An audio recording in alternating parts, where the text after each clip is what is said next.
Supercoach and Fantasy Sports Show. You are now listening to the Insight Fantasy Sports Podcast.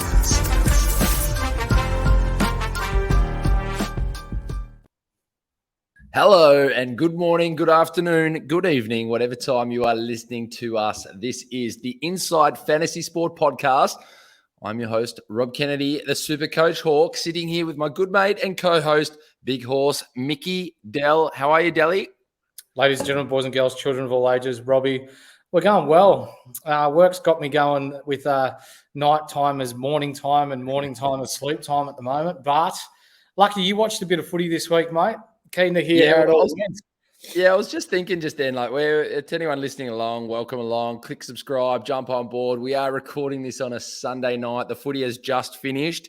I had a huge Saturday out in a nice little open air box at the Hawks v Dockers. I tell you what, I'm not going to lie. I'm pretty tired and pretty flat today, but there's something about that jingle in the intro that just sort of gets me up and about a little bit. So I'm ready to go and dive in. Got to watch a bit of footy and it was awesome. Some big scores out there this weekend. I didn't get to cash in too much. My team's done pretty well at 22-33, which in hindsight, I'm pretty happy with. But there's some massive scores out there this round. Did you get on the end of some big ones, mate? Yeah, not too bad. I ended up scoring 22-51. But when we're talking about potential for where my team could have went, I ended up reversing my LDU to Noah Anderson trade at the last second. And I'm absolutely kicking myself. So mate, I'm losing money with LDU and I'm probably out of the Noah Anderson price bracket now. You are the man of the stats and the moves, and I always back you in to trust your gut. You're the one who's now made me move to just trust in my gut. I have no problem asking people their opinions, getting some insight from them, asking them, and I love the back and forth.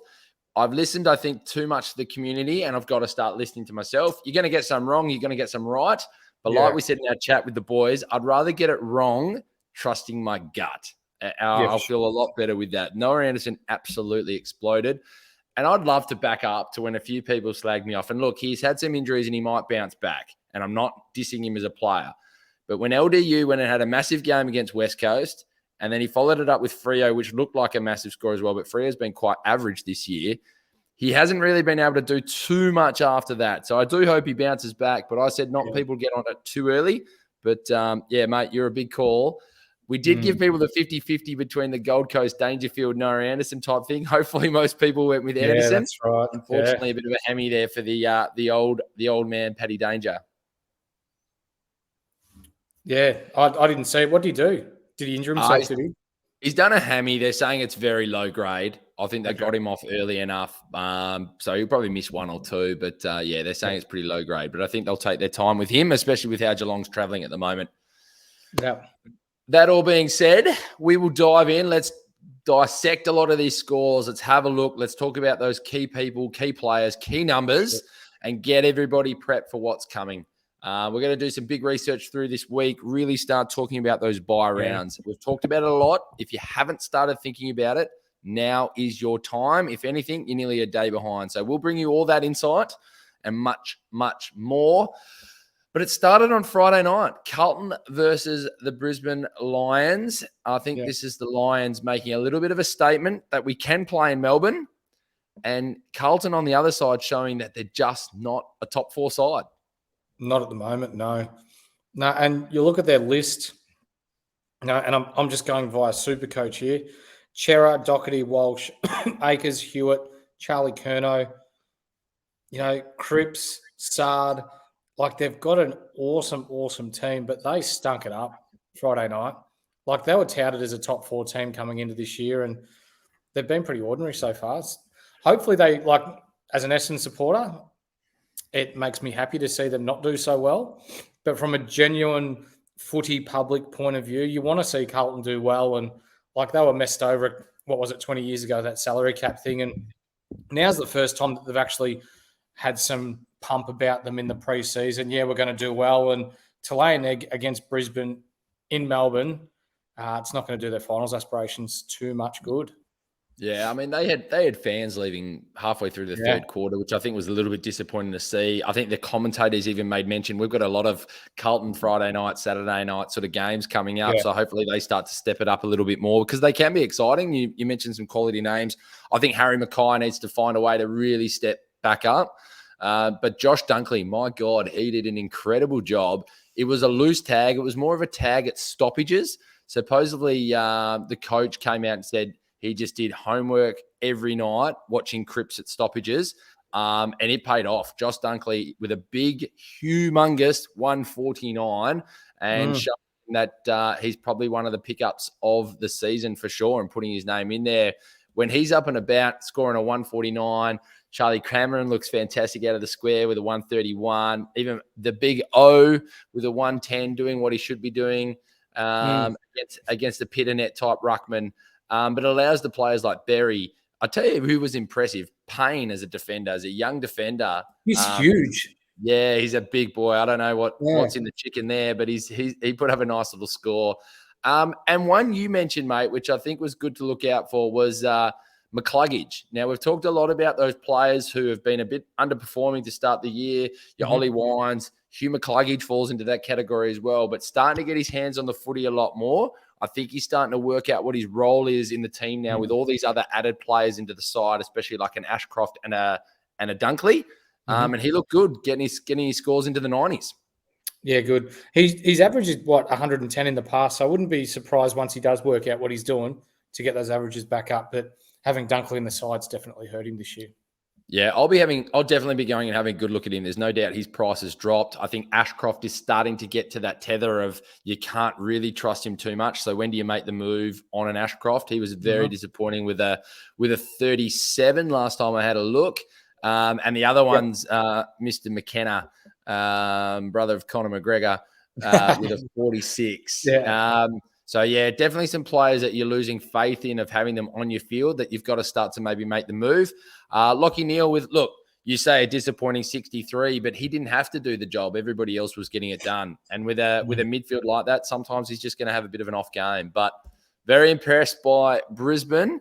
Could he be? Yeah, go. Could Neale be the most traded in player one week and then the most traded out player the next? Mate, if you go back to some of our recordings that we did say at the start, so when we were sitting here, you, me, Justin, having real good chats about the Rory Lairds, the Clayton Olivers, the Lachie Neales, when we were talking about the top three priced, I look back on it and we talked a lot about it's hard to go past Laird's numbers and what he does and how he plays in that team. It's definitely hard to go past Clayton Oliver, and I wish I maybe listened to the two of you a bit more, and that should have possibly, in hindsight, should have been my pick. But we talked a lot about Lachie Neale being that type that can have a huge ceiling, but I don't trust that every week he can have this 63, this 71 sort of area. So, for me, in a consistency standpoint, I don't put him in my team just because he can do it for sure. We move on. We move on to the next game. I'm trying to just have a quick look if there's any sort of standouts out there to talk about. I mean, Tim Cotter, if you didn't get him in, he put up another 70, and he looks good. He looks really good on that side. Saad sort of just finding his feet again, getting back in the team. They're run off the back line. Hopefully they start using him a little bit more for those that own him out there. But, there wasn't too much out there. But hopefully everybody got on. I know quite a few people did use the VC on Dunkley, and if you did, well done. This is where I used my VC. So we went into the Richmond and West Coast game, and I thought a safe VC for me was the Tarantula. Richmond ended up doing. West Coast put up a nice little effort in this one. Shai Bolton with a 152. Taranto ended up with a 118, which I ended up taking. And I'll tell you why. I don't have Clayton Oliver at the moment. I do have Tim English, Petrarca. But for me, that 118 was just that safe number, especially after Dacos's number. I needed to make sure I had a solid score this week. And I tell you what, I was able to enjoy my footy just a little bit more after making that decision and getting the VC on Taranto. Prestia, the human meatball, 115. Martin found himself in the midfield a little bit more with a 113. Hopper still coming through and showing the goods. I'm glad I'm holding on to him with a 111.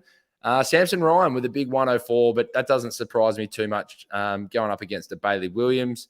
Liam Baker, another 102. And from a West Coast standpoint, Jermaine Jones running off the halfback with a 123. Dom Sheed back into the side with a 115. Tim Kelly with 100. Not too much there for the Oscar Allen owners out there. He kicked a few goals, so he found himself getting an 88. Jimby, a respectable score of 61, but I know people are starting to look to make the move there and do an upgrade. But for me, I don't mind holding him at the moment. I think too many people are just getting dead benches and dead rookies. You've got to keep thinking about a bit of cash generation, or, if somebody's out for a week, that you can put somebody on that field. So I'd be rethinking that too quickly. Your thoughts, mate? Yeah, look, there's not really much to read about in this game. Bolton scored well, but that's because they're playing a shit side. Torino, Mr. Consistent, 118. He's always getting his between 110s, and he exploded the other week for 140, whatever it was. Jacob Hopper rewarding those who have held on to him. Samson Ryan looks a little less not very good this week. He looked a little bit better. When we're talking about West Coast, Jermaine Jones, 123. Now, I thought about this. He scores well occasionally for West Coast, not every week. But 2 years ago, he couldn't get a game and was delisted from the AFL. So that shows you in what kind of state the West Coast Eagles are in at the moment. Don't pick him. Don't look at his last couple of scores and go, wow, he's got 100, now he's got 123. Tempting for some, but for the smart people out there, don't touch him. Same with Alex Witherden. He's going to burn you.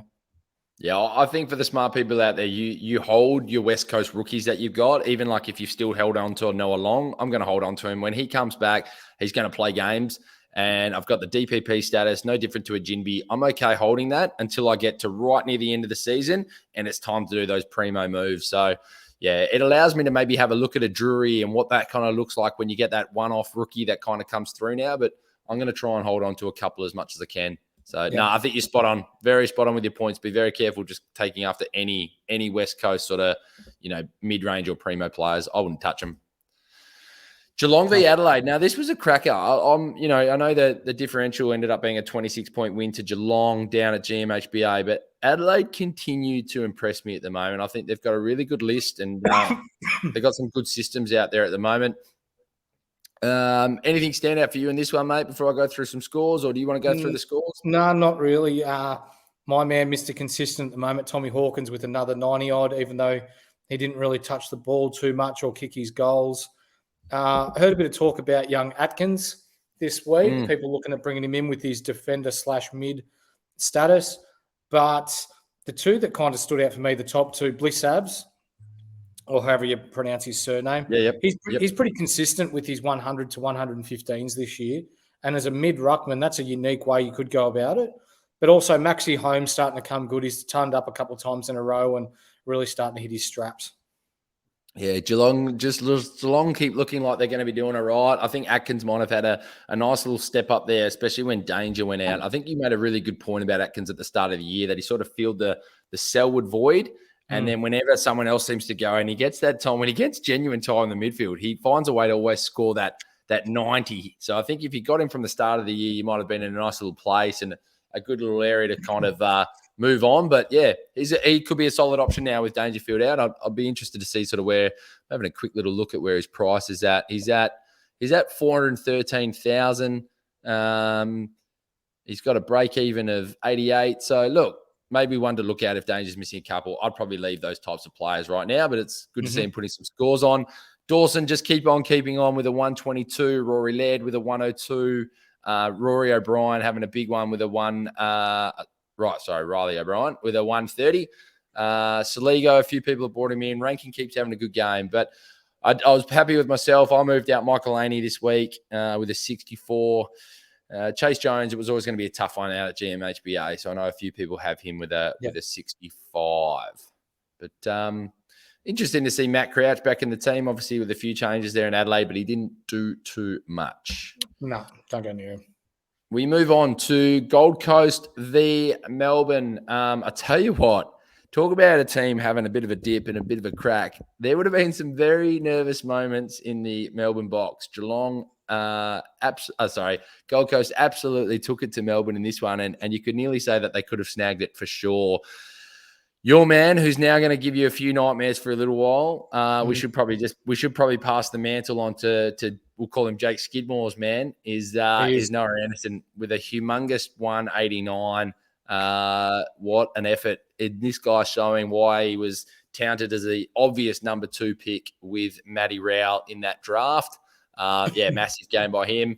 Jared Witts with a 115. Swallow, as we talked about, getting that midfield time over Friorini. He got that 110. And Powell keeps going into that midfield as well as a defensive option with another 104. And the other bloke you talked about there was that McPherson getting Darcy McPherson getting a 91.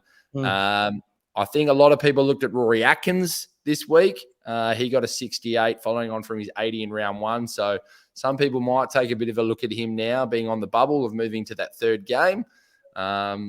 Look, I don't know where it's going to sit for me. It doesn't fit the routine of what I'm going to try and do with my team, but I can see why people might look at it, but I probably wouldn't go it. From a Melbourne perspective, Clayton Oliver, again, 136. Max Gawn, 130. Petrarca, who I brought in this week with a 122. Other than that, Brayshaw's getting a bit more midfield time with a 98. Who else was down there? And it's come out today that Van Ruin has been offered 2 weeks. Have you seen the hit? Yeah, it's unlucky for Ballard. I did watch that. I don't think it warrants a suspension. No, you can clearly see that his fist has nearly hit the ball and he wasn't looking at the bloke. No, they'll challenge that for sure. But either way, he's probably on the way out for me. I think we're putting way too much on the AFL now in luck. Like, I get it. I'm all good with you choose the bump and your shoulder or something takes their head. You chose to bump, this happened. But if you're going back with a flight, having a look and punching, midair and you accidentally connect with the guy, look, if your eyes go to that guy's face and then you connect with his face, well, then there's maybe an argument to go, you had a look. But if you're looking up in the air and doing these ones, I think it's getting a bit silly. I think there's a tackle. I'm trying to think who it is. I want to say it's Close. Close is a tackle on one of the Adelaide players. He's getting in trouble for a double. No, there's the other way around. Dawson's in trouble this week, apparently. Oh, was it Dawson? Dawson tackled a Geelong bloke and threw him to the ground. I still haven't heard what the go is with that yet, but that was being looked at. I think there's, definitely go and have a look. There's a couple, and who was it? I think it was David King said it as well. I was like, that's motion. There was no second movement. You've got a player who's, 90 kilos going in that direction. You've held him and gone with him, and his head's happened to hit the ground. To me, unless there's that double motion, players shouldn't be getting suspended for that. You can't stop a bloke of that pace, that speed, and that strength. You're gonna fall in that same direction. So, I think things need to be looked at, or we're gonna have players we'll lose all physicality in our game. Absolutely. Yeah. Anyways, we move on. GWS v the Bulldogs. Again, GWS having a fair crack against the Doggies. Good to see the Doggies get up and win away from home. With that list, they've got to keep on keeping on. Your man, Bontempelli, did you stick the C on him? Is that where you went? Oh, you didn't. No, I had the C on him, but I saw that Oliver scored 133. And that's understandable. Got to keep that. But the man just gets points for breathing. I love it. He's great. I'm going to have a bit of a Rob Rage, but I'm going to wait till I've just created like a new segment. I've got a bit of a Rob Rage. It's going to come a little bit later. I'll wait till the North Melbourne game. It's got a little bit to do with the Supercoach algorithm, and I don't want the AFL to ruin our favorite game here in Supercoach. But we'll get there in a little bit. But I'm more than happy seeing players like Bontempelli, Tom Green, Kelly, the way they get their points, to me, is the way that Supercoach should be scored. I think it's phenomenal. I think I won't get into it too much, but he playing fantastic football at the moment, warranting that tag of being probably, in the top 2, top 3 players in the AFL at the moment. What he's doing is putting that team on his back and carrying them massively. And outside of Dacos, he's probably the next Brownlow favourite. Absolutely. And look, I would much rather see Bontempelli, the brand of footy that he plays, be a Brownlow medalist in our game. That's just my opinion. Tom Green, I love the way he goes about his footy. Him and Josh Kelly are just owning that midfield at the moment. You've got the man getting the taps, tapping it out and then getting out to Josh Kelly on the side. So they both put up a big score. Canelio was a little bit quieter with a 79. His inefficiency got him a little bit this game. It's good to see Whitfield get up in the ton. And that Buckley, I think he's one of the most improved players coming through with a nice little 99. And who else? Tom Liberatore back in the side with a 100. Bailey Smith getting that 109. It's good to see having that forward mid option on him now as well. Is definitely tickling a few people's fancies if he keeps putting up scores like that for sure. He's probably where I'm looking at going next. Now that I've probably missed Noah Anderson, it's probably going to be an LDU downgrade into Bailey Smith.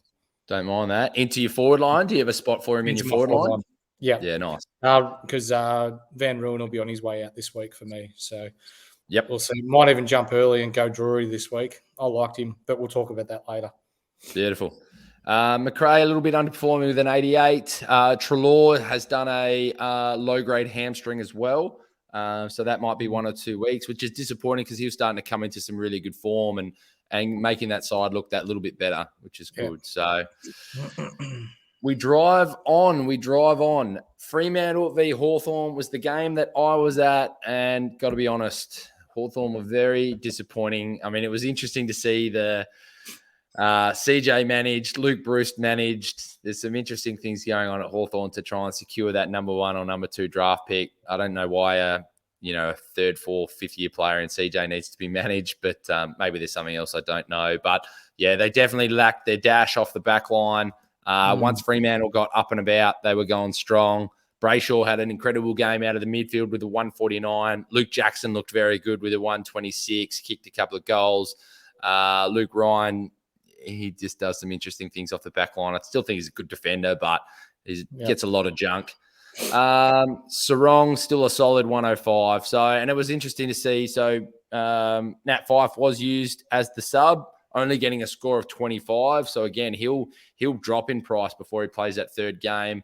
I still wouldn't be touching him, but I can see why some people might make the move. But if it was me, I wouldn't. They'll play him forward more. He won't be putting up the scores that we're used to expecting from Nat Fyfe. From a Hawthorn perspective, it was great to see Lloyd Meek actually have a good game for the club and playing against his old side with a 110. Connor Nash is kind of a little bit of a revelation this year and definitely has his role in that midfield now, and he's starting to improve his efficiency, and he's going to keep tackling hard. Mitch Lewis, Will Day still got his hands on the footy, worked hard, only got an 84, but look, he's a player that's in the side. He has a strong role. There wasn't too much more. A lot of people might have Seamus Mitchell still. He still put up a 54, which was good to see.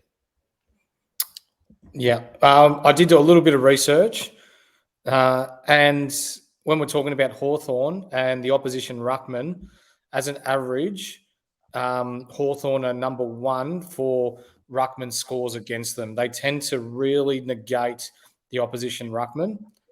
So when we're looking at this game and Darcy only having a 77, I'm a Darcy owner, but I was expecting a subpar performance against them. They've just got this uncanny knack of not allowing the opposition ruckman to score well against them.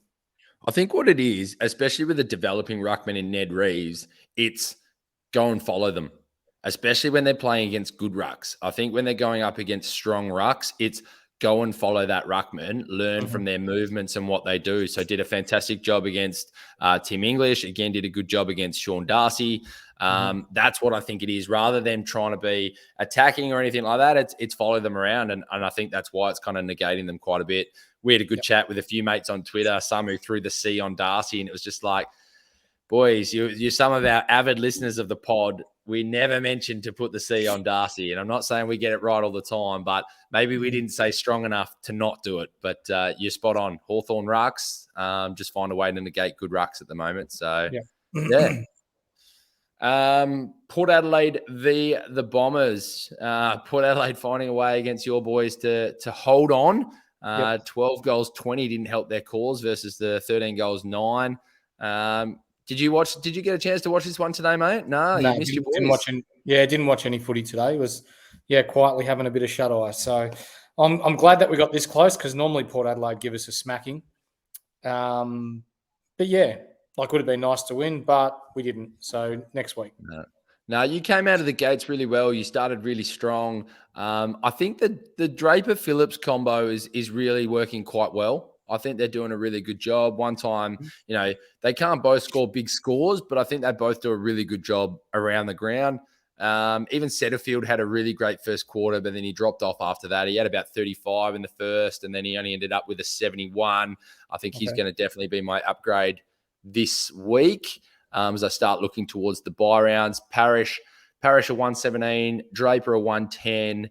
He's starting to make himself look more Supercoach relevant possibly next year. I wouldn't do it this year, but I think especially when they play the 2-ruck combo, I think he has the ability, he's starting to learn his forward craft a bit more. You and I talked a lot about it with the Max Gawn, and look, I'm not putting him anywhere near that category, but when you actually start doing the things that he does in the ruck and now finding a way to take a couple of marks up forward and maybe kick one or two, you start putting yourself in that Supercoach relevancy of someone that could consistently start putting some better scores together. So, yeah, he's one that I might put an eye on for next year, depending on what his price is, because it might be a little bit too high after the way he's performing this year. Zach Merritt with a 106, McGrath with a 93. Trying to think who else is sort of there. Redmond. Redmond's an interesting one. So Ridley went down. Went down in this game early. So Redmond definitely took a lot of the kickouts from what I saw. Sort of went back a bit to his role. So he ended up with a 76. But yeah, people will be wanting a little bit more out of him, especially with how he was looking earlier in the year. Butters played that inside mid-roll, and when he plays that inside mid-roll, he puts up big scores as a 125. Dan Houston just doing his thing off the back line of 122. I must give credit where credit's due. Horn Francis looked a lot better in this game with a 109. He keeps starting to work on his craft and showing that he is a player of the future, despite what people might think about him. Rosie took a little while to get going, but he stepped up in the big times, and that's what you want from your big players with a 104.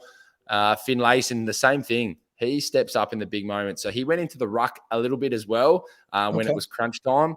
I think they're, persisting with Teagle, but it was tough going up against Draper and Phillips. So Finlayson went in and chopped him out. And your boy, Ollie Wines, mate, a lot of people were throwing the toys out of the cot because a couple of people got on. He was doing nothing for the first half, but I think he ended up scoring something like 60 or 70 points in the second half to end up with a score in the 90s, or 89. So it wasn't too bad. So maybe he's starting to find his straps a little bit more. Yeah, just with what you're saying, I didn't watch any of this game, but nice to see. I bought Wines in thinking that this would be the game where it'd start to hit his straps, and to a degree he has a 70-point second half. Hopefully he continues that on. I didn't bring in Bryn Teakle, and I'm quietly pretty happy that I didn't. See, I brought him in. I ended up using the boost. The reason I brought him in and used the boost, I've still got a couple sitting there, and I haven't burnt too many trades. I think I've still got 20 left. It's not horrendous. For me, I started looking at a few dead rookies and going, Matt Roberts was one I wanted to move, and I found a way to do it. It meant I had to take Petrarca instead of Clary. All my trades actually worked out this week. The one that kind of fully needs to come to fruition is I need Teakle to play maybe 3 or 4 more games. If he plays 3 or 4, he gets me close to 100K just like that.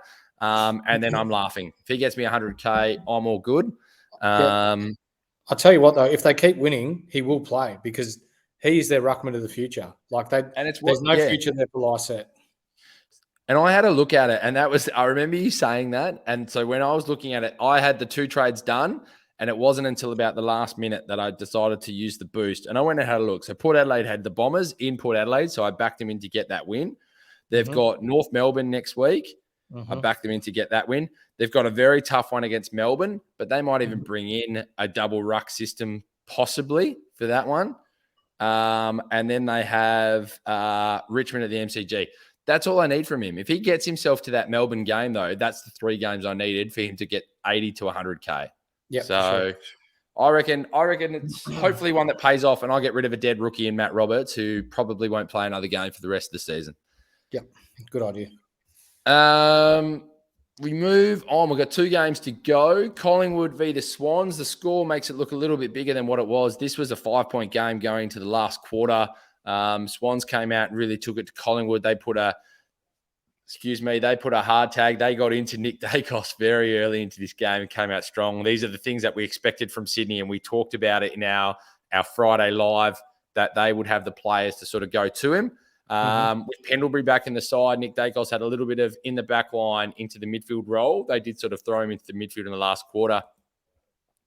He's showing that it is a lot tougher to go in the midfield, and you will have a harder tag, and it's harder to break the tag when you are in the midfield. But Collingwood, the only thing I can say about Collingwood is they still look good. They look really good. There's no massive standouts in their scores. Darcy Moore got a 112. Other than that, no one cracked a ton. Hoskin Elliott got a 92. Cripps got a 90. The relevant players that people might have, Tom Mitchell an 88, Sidebottom an 82, Nick Dacos an 81, Pendlebury an 80. Mason Cock looked good coming back in, just sort of doing his job. I'm not a huge fan, but he seems to get a bit better and better each year.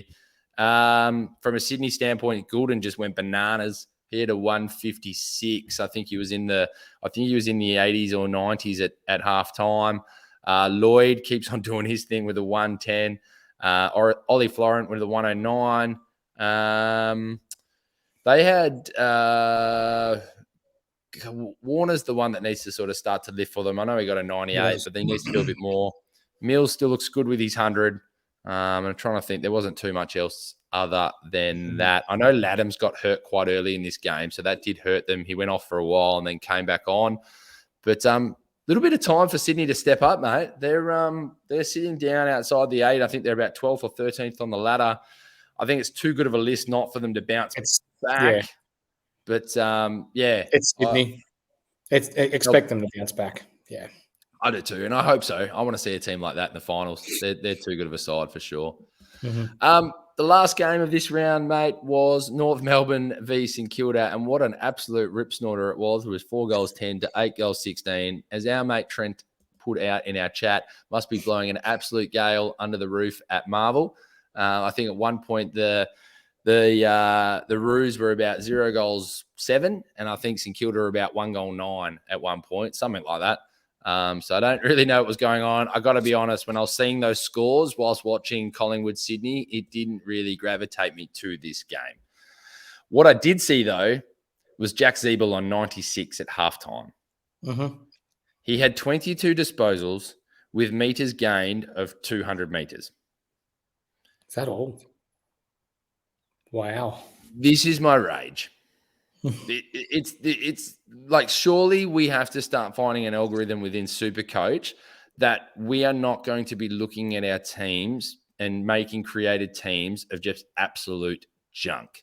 Now, I'll even use Nick Dacos as an example. So I'm not saying junk, not complete junk, but we're going to start trying to find midfielders who are halfback flankers. You're going to get your Sheasels, you're going to get your Dacoses, you're going to get your Zeebles, you're going to do those kind of things and put them in your midfield, because these are massive scores they're getting, other than the absolute bona fide superstars like Clayton Oliver, Bontempelli, those types. We have to start looking at this algorithm or it's going to kill our fantasy, and we're going to start looking at football with the wrong lens. And what I'll say to that is, and then I'll shut up, is we look at young players and we're watching football now from a super coach and a fantasy coach, standpoint. So you look at a Sheasel and a Dacos and you go, what an absolute gun, give him the rising star, give him the Brownlow. Jack Zeeble goes and gets 92 at halftime. He's a seagull. He's a junk player. He's all those kind of things, because he's not some cash cow who's generating us all this money and some cash.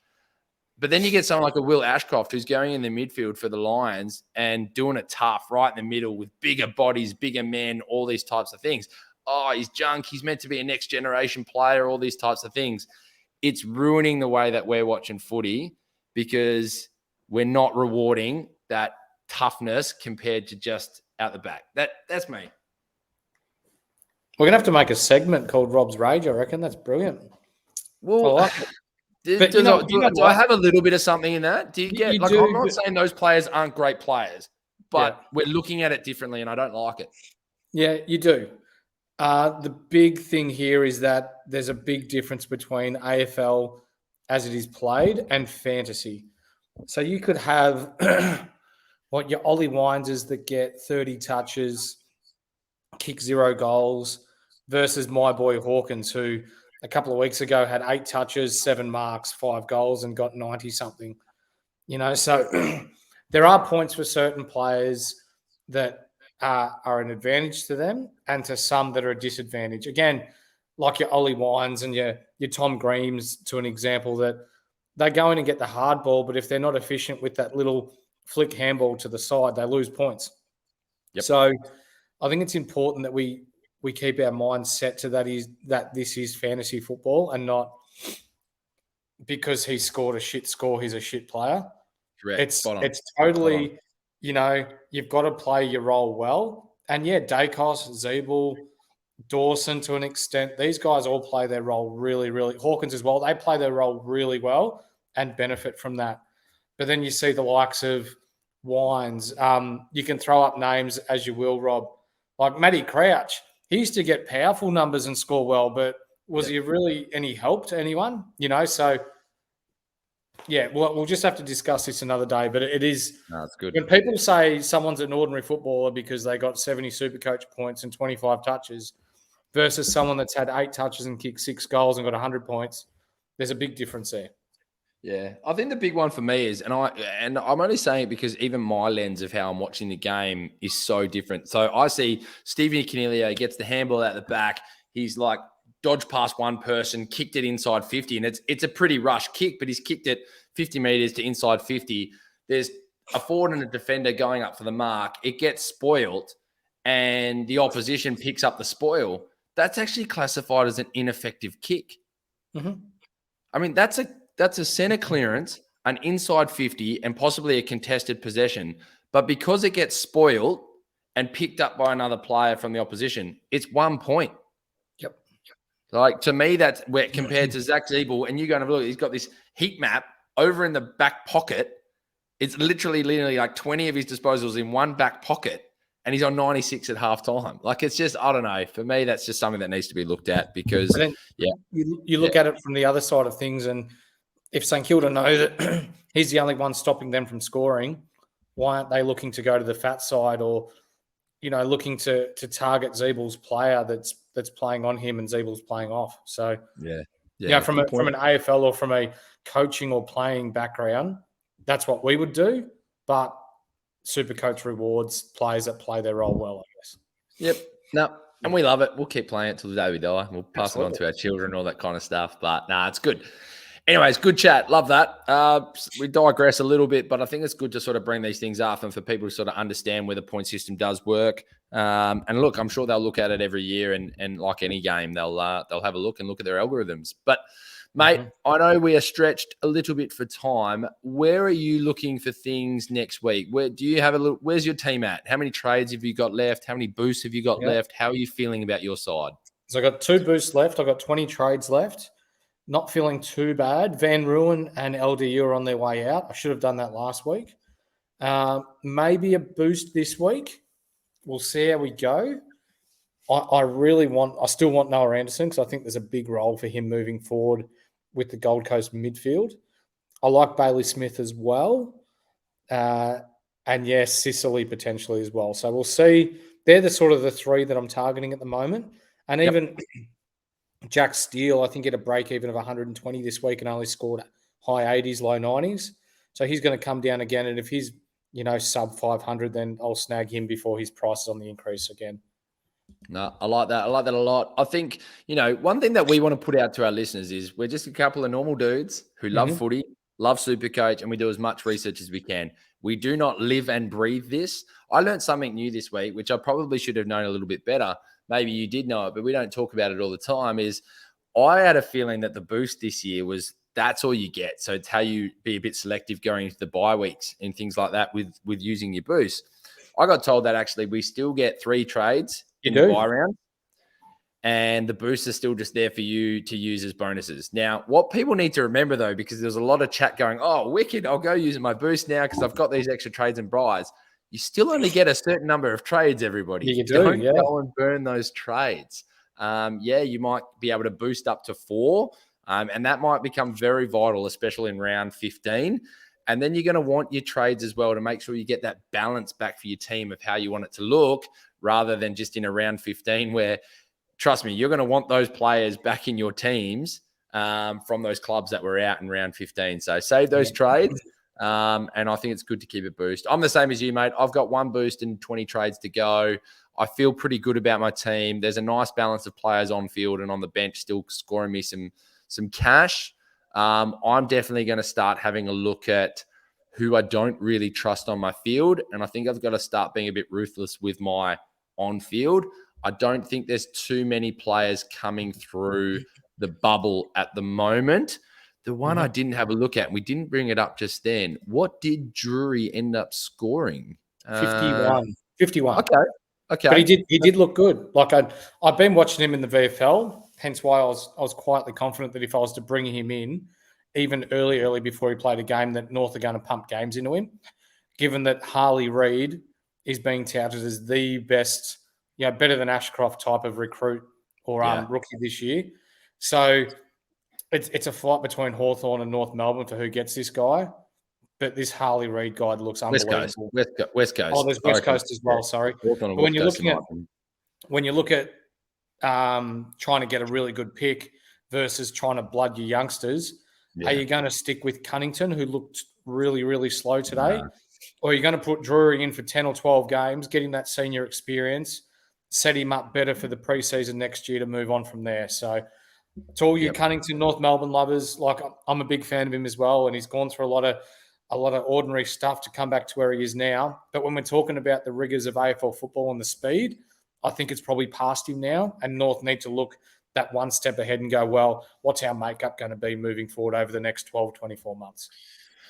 No, spot on, mate. As per usual, I know you have some work to get to, and that's been a good episode. Yeah. This is what this episode was about. It's all about a wrap up. We will dive more into research, players on the bubble, VC and C options. What do trades start to look like? We're going to dive deeper into the buy rounds and give you guys all the information you need to make sure we get these teams balanced and ready to go. I'd love to give out a shout out to our major sponsors in the Standard Squeeze and Snap Fitness in Epsom and Bendigo. Have we got any packs to give out soon? Where are we on our next pack?